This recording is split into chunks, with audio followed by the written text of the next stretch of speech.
Vuonna 1939 koko Eurooppa oli poliittisessa kriisissä.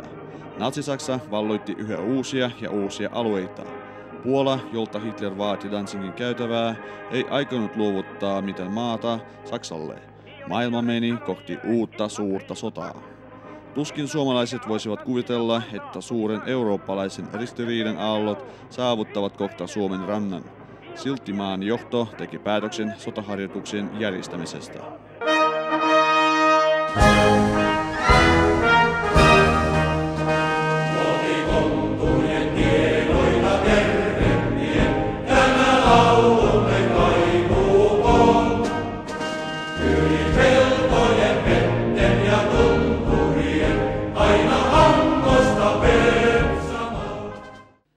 Puna-armeijan sotamahti oli maailman kuulu.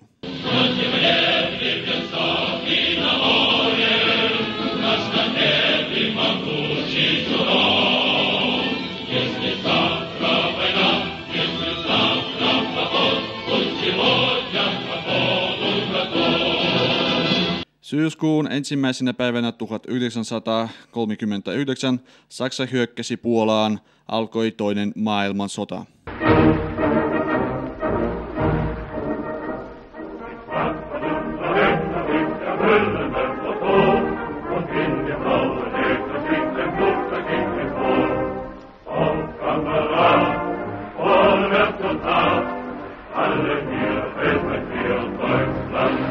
Tässä tilanteessa Neuvostoliiton johto ryhtyi lujittamaan maan länsirajojen puolustusta.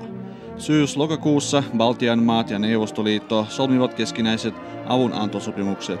Suomalaiset edustajat eivät onnistuneet Moskovassa käytyjen neuvottelujen aikana. Neuvostoliitto esitti, että Suomi luovuttaisi muun muassa osia Karjalan kannakselta ja Hangon. Vastaavasti Neuvostoliitto tarjosi aluevaihtoa, jossa Suomi olisi saanut laajempia alueita Itä-Karjalasta. Silti Suomi ei suostunut neuvostoehdotuksiin. Suhteet maittemme välillä kiristyivät erittäin nopeasti. Sota syttyi marraskuun viimeisenä päivänä.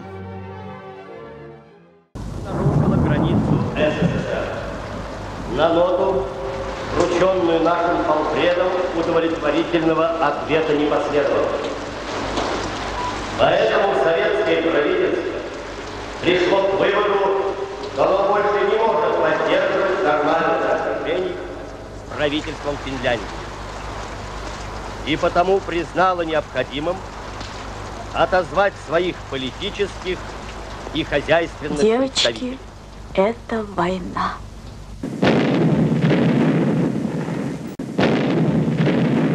Neuvostotykistö avasi tulen Karjalan kannaksella kello 7.50.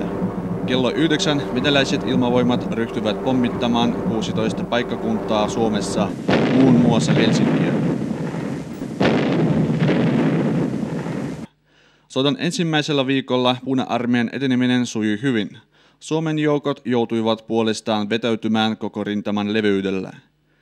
Täällä Tolvajärven tienoilla eteni 8. neuvostoarmeija. 8. armeija, joka hyökkäsi täällä Laatikon pohjoispuolella, hyökkäsi 6 divisioonalla ja 1 kevyellä panssariprikaatilla.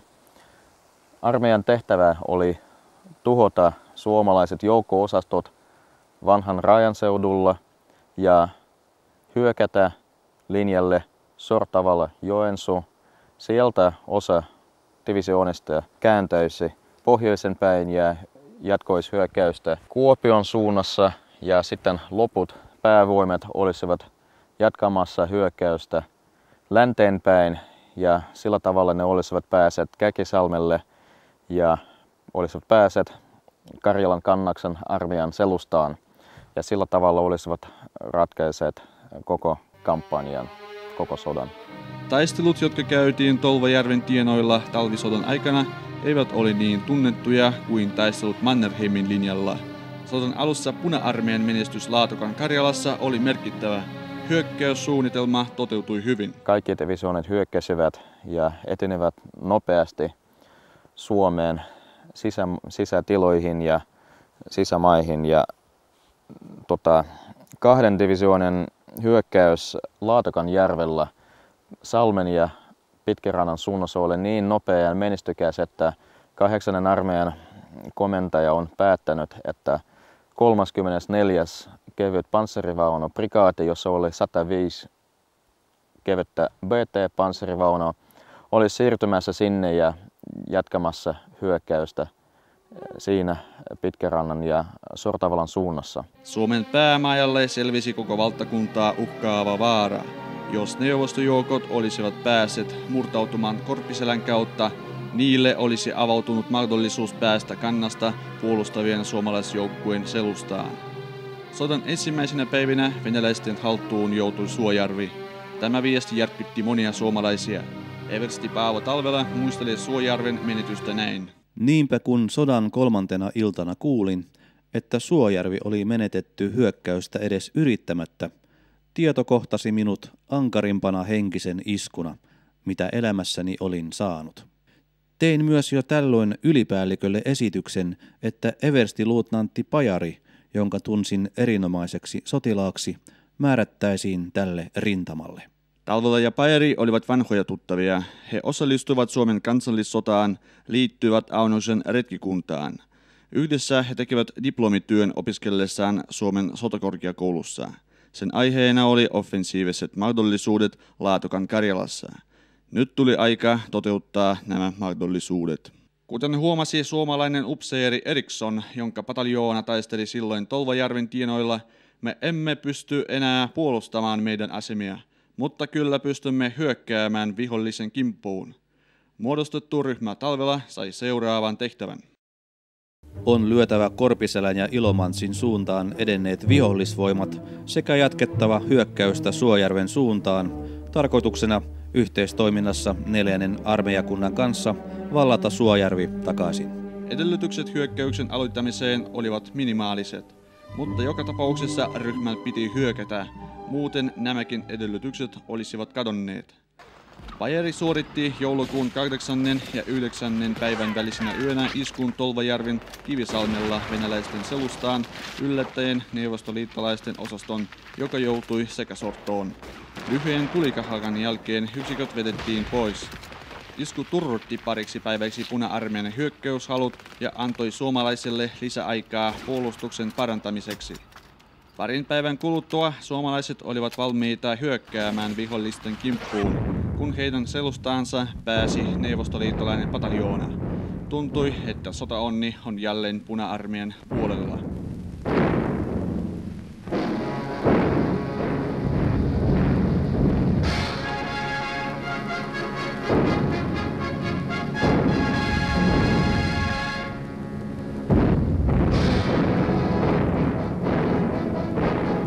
Kun 139. jalkaväen divisioona pääsi Ägläjärvelle, siellä divisioonan voimat jakaantuivat. 2 rykmentejä jatkoivat hyökkäystä Ägläjärvi-Tolvajärvi-Korpiselkä-tiellä ja 1 rykmentti, jossa 1 pataljoona oli siirretty armeijakunnan reservin 2 pataljoonalla Ägläjärveltä, teki erittäin hankaran maastomarssin suomalaisten selustaan tielle Tolvajärvi-Korpiselkä. Eli divisioonan hyökkäyssuunnitelma oli se, että 3 rykmenteä iskee suomalaisia samanaikaisesti. 2 rykmenteä täällä rintamahyökkäyksessä Tolvajärvellä ja 3. rykmentti 2 pataljoonalla iskee suomalaisten selustaan. Ja se marssi oli niin rankka, että se 12 kilometrin marssi oikeasti kesti 5 vuorokautta, koska sotilaat olivat väsyneitä, olivat ilman kuumaa ruokaa, ilman lämmintä ruokaa jo vajaa viikko tai yli viikko jo. Ja sitten tietysti heidän piti kantaa kaikki aseet ja ampumatarvikkeet mukana. Ja sitten kun ne loppujen lopussa pääsevätkin Tolvajärvi-Korpiselkä-tielle ja tekevät yllätyshyökkäyksen suomalaisten selustaan tai suomalaisten huoltoalueelle, ne iskivät alueelle, jossa olivat suomalaiset kenttäkeittiöt. Ja siellä kenttäkeittiössä oli lämmintä ruokaa, siellä oli makkarakeitto. Ja sitten tämän 718 rykmentin sotilaat olivat niin väsyneet ja nälkäiset, että eivät jatkaneet hyökkäystä, mutta pysähtyivät sinne kenttäkeittiöille syömään makkarakeittoa. Ja tämä tauko, lepotauko, joka ei oltu suunniteltu yhtään, antoi suomalaisilla aikaa järjestämään vastatoimeet. Eli 2 komppania hyökkäsivät Tolvajärven suunnasta ja Pajerin koontama hajanainen tilapäinen osasto hyökkäsi Korpiselän suunnasta. Ja taistelu kesti koko yö ja sen jälkeen, tappioiden jälkeen, tämä 718. rykmentti tai sen 2 pataljoonaa vetäytyivät pohjoisen päin takaisin Hirvasjärven pohjoispuolelle, josta ne tulivatkin. Ja kun siellä oli makkarakeittoja kaatuneiden sotilaiden leipälaukuista olivat löydetty makkara, sitten tämä yötaistelu Korpiselkä Tolvajärven tiellä saikin sen nimen Makkarasota. Virheet sodassa maksetaan kovalla hinnalla. Vihollinen on aina valmis käyttämään niitä hyväkseen.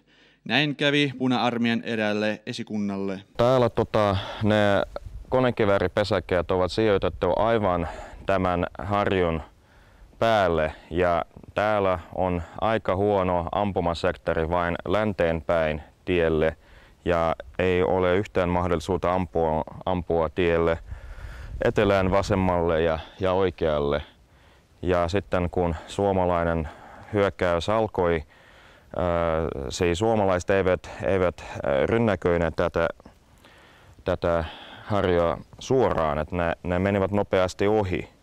Ja sen jälkeen, kun ne saavuttivat Kivisalmen linjan, sitten tämä osasto, se JR 609.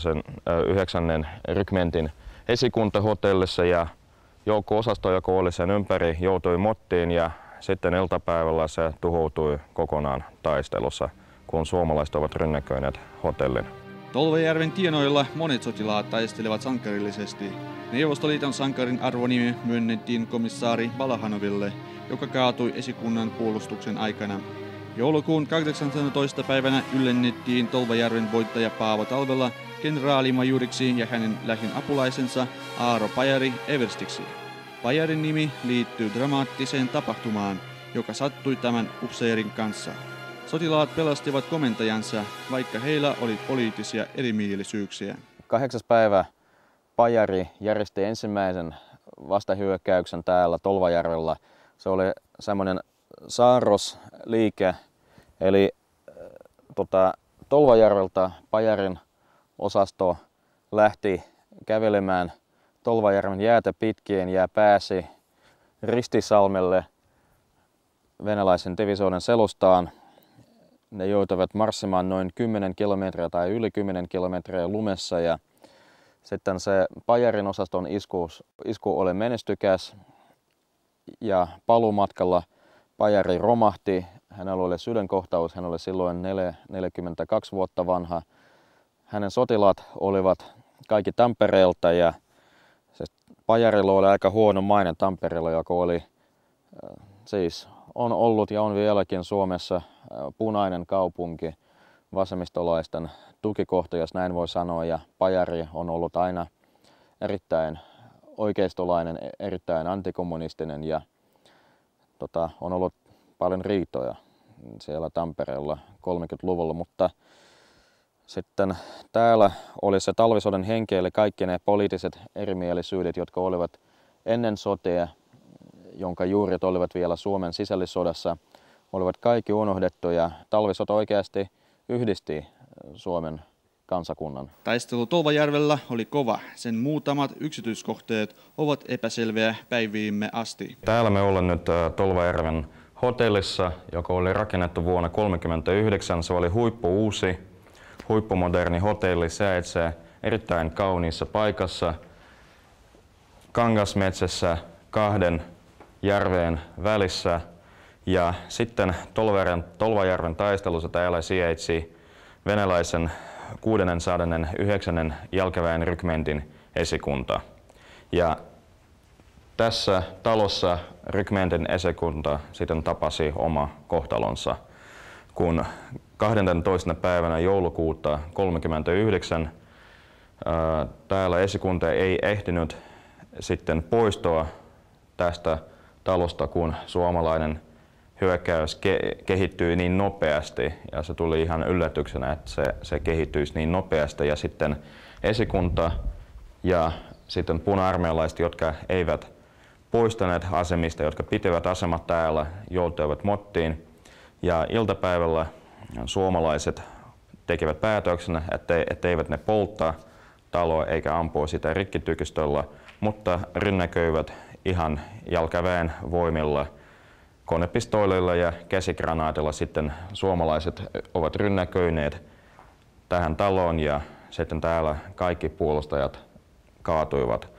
Ja rykmentin arkisto sitten joutui suomalaisten käsiin ja suomalaisten näkökulmasta siellä olivat erittäin tärkeät tiedustelutiedot sitten rykmentistä ja divisioonasta, joka täällä hyökkäsi. Ja sitten tämän arkiston pitäisi olla jossain suomalaisessa kansallisarkistossa, mutta ei se ole vieläkään löydetty. Eli oikeasti tästä taistelusta, tämän rykmentin viimeisestä taistelusta täällä Tolvajärvellä pystyy kertomaan vain suomalaisten arkistolähteiden näkökulmasta. Eli ne viimeiset tunnit ja viimeiset hetket, mikä täällä tapahtui, se on hankala sanoa, mikä täällä oli tapahtumassa just tässä talossa. Esikunnan tuhoamisesta sai alkunsa neuvostojoukkueen epäonnen tie. Ensimmäistä kertaa talvisodan alusta lähtien Suomen armeijan osastot eivät vetäytyneet, ne päinvastoin aloittivat hyökkäyksen ja ottivat suuret määrät sotasaalista ja vankeja. Koko Suomi innostui näistä uutisista. Menestykset johtivat siihen, että Tolvajärven tienoilla rintama vakautui talvisodan loppuun asti. Hyökkäyksen päätavoite Suojärven kaupunki jäi kuitenkin venäläisten käsiin. Tolvajärven taistelun lopputulos oli se, että 139. divisioona täällä oli lyötty ja sen perään tullut 75. divisioona oli myös lyötty sen jälkeen. Ja sitten suomalainen hyökkäys jatkoi täältä Tolvajärveltä aivan Aittajoen asti, jolla rintamalinja vakaantui ihan talvisodan lopun asti. Mutta isompi oli tämän taistelun moraalinen tai henkinen merkitys Suomelle ja Suomen armeijalle, koska se oli ensimmäinen suomalainen voitto talvisodassa 12. päivä joulukuuta 1939. Ennen siitä suomalaisia ei ollut minkäänlaista menestystä taisteluissa Puna-armeija vastaan. Se oli ensimmäinen voittaja. Se näytti koko armeijalle, koko Suomen armeijalle siitä, että se pystyy lyömään Puna-armeijan, jos se vain tekee kaikki oikein. Kävi ilmi, että oikean strategian kautta heikot joukot pystyvät saavuttamaan voiton, kun ei ole edes voimia puolustukseen. Tolvajärven taistelun jälkeen talvisota kesti vielä 3 kuukautta. Se vaati taistelevilta osapuolilta sankarillisuutta ja vahvuutta, uusia urotekoja, maata ja sotilaiden elämää. Muodostui uusi raja, jonka suomalaiset joukot ylittivät vuonna 1941. Tolvajärven korvessa jälleen alkoivat kiivaat taistelut.